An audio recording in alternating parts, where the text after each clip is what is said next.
So my Steam controller finally arrived, and I'm really excited to talk about this thing as well as incorporate it into my rotation. Because right now I've got two different controllers that I use to play games on Steam. It'll be really nice to have one controller that can serve those two controllers. I can just use this one in both places. Will the Steam controller be worth the price for entry? I certainly hope so, but let's open this thing up and see for ourselves.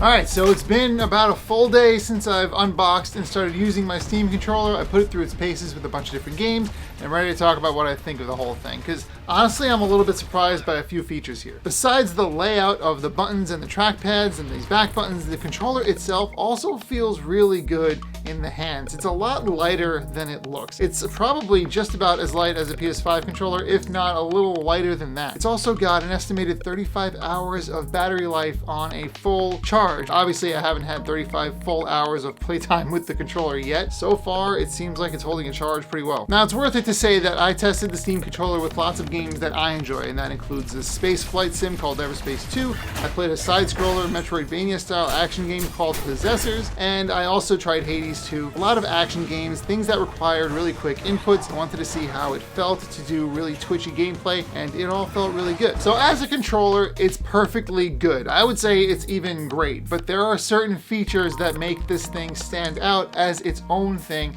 and I think those features make the price point a lot more worth it. And that brings us to the Steam controller's puck. Now, this thing has a bunch of really unique features that I want to go over. They're not exactly earth-shattering, but I think they make the Steam controller a lot more usable. So the puck does a couple of things. For one, it is a charging port for your controller. Obviously, this is plugged into my computer, and then to charge the controller, you just let it magnetize to the back of it, and there it is. Now it's charging, and it's also hardwired to the computer, so instead of using a wireless signal, it is connecting to the computer via this wire. If you don't want to bother with the puck and you intend on having the controller wired all the time, there is a USB-C port that will charge and also act as a wired connection for the controller as well. But my favorite part of the puck is probably something that no one's really going to care about, but this stuck out to me, so I'm going to share it with you. If this is on a flat surface and you lay the controller over the puck, it will just automatically magnetize up to the puck. So if it's on a desk and you just lay the controller over the puck, bam, it magnetizes and the controller is charging and it's doing its thing.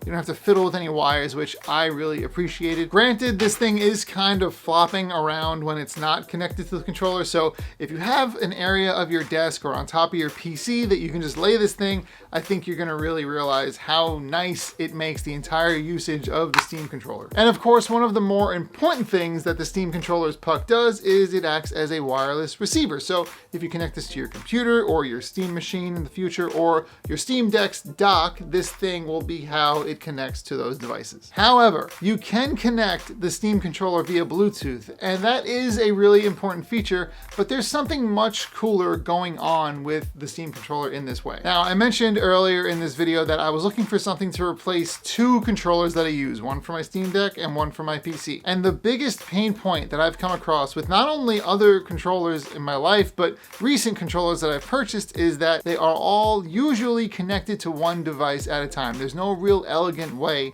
to have one controller connected to multiple devices. And that brings me to one of the features that I don't see a lot of people talking about, but it's the most important thing to me when it comes to the Steam controller, and that's the fact that you can connect this controller to 3 separate devices. Let me explain. So the first device that the Steam controller is connecting to is going to be controller puck 1. You only can have one controller puck at a time. However, it is possible to have 2 separate pucks be connected to this Steam controller. Using different button combinations, you can select from one of 3 different connection profiles for your Steam controller. There's puck 1, puck 2, and Bluetooth. And to switch between these 3 different controller connection profiles, you do have to do a button combination when you turn the Steam controller on. They're not that complicated, but the fact that they're not that well communicated by Valve was kind of surprising to me, because I think this is one of the more powerful features around the Steam controller, because you get to use one controller on up to 3 separate devices wirelessly. So I was already pretty happy with my purchase. The ergonomics of this controller are great.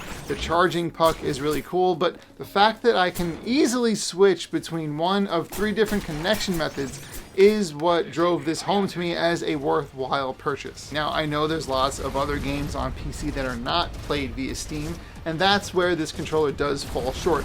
It's not going to immediately replace your controller on your PC in general. This would actually be a really interesting controller for online RPGs that are not bought through Valve's Steam, so having that be a bit of a limiter is a bummer. So if you're looking for this to play, I don't know, World of Warcraft on, you might not be so excited because you'll have to do other weird hacky things to get it to work in those other non-Steam games. But if you play most of your games through Steam, then you're not going to have a problem, and this is going to work perfectly for you. And I really do love the idea of remapping these buttons in specific situations for games that might not otherwise be controller compatible, because of all these extra buttons and the trackpads, I do think that Valve finally struck the chord that they tried to strike with the first Steam controller, which was really kind of a lame situation. I actually have one. Let me go pull it out. Look at the glow up. I can't even begin to tell you how much happier I am looking at this controller, holding it, than I was with this one. It was a cool thing at the time, and you can actually see a lot of the new Steam controllers' DNA in this one. They've got the back pedals,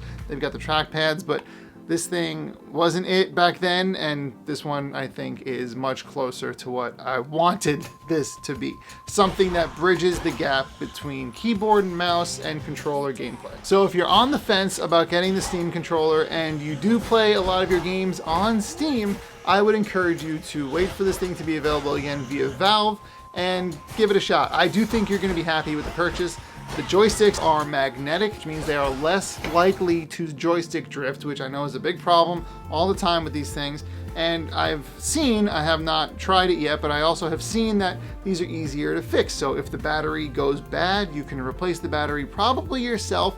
If not, you can send it out somewhere to get it fixed pretty cheaply. But everything on here is supposed to be fairly repairable, which I think is very important. I love that Valve leads with that. My Steam Deck broke twice. I was able to get it repaired both times, and now that those things are hard to come by, I'm really grateful that I was able to get it fixed. It's very important. So it's good that they do that, and this controller lives up to that standard as well. So all of that being said, I really do think that this Steam controller is worth the price tag, especially because I can connect it to more than one device. I do hope Valve sells that second Steam controller puck soon, so I can play around with that and see what other things I could use it for. Obviously, I don't have anything else besides my Steam Deck and my PC here, but once the Steam machine rolls around, I feel like that's going to be a cool thing to connect this to as well. However, I imagine that's going to have a built-in wireless puck anyway. So all of that is to say, thank you very much for watching my video. If you liked the video, make sure you like the video.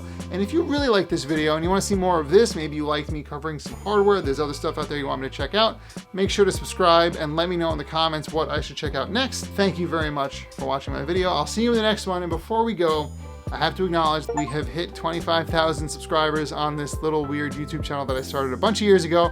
I'm really proud of that. I'm really grateful that you're here to watch my videos. It's been pretty cool. I just woke up to that news this morning as of this recording, and I was like, wow, that's kind of neat. So thank you for watching. Thank you for subscribing. I hope you stick around because we're going to be doing a lot of cool stuff, and yeah, it's only more fun if you're watching. So, oh boy, we're gonna get too emotional. I'll see you in the next video and have a great day.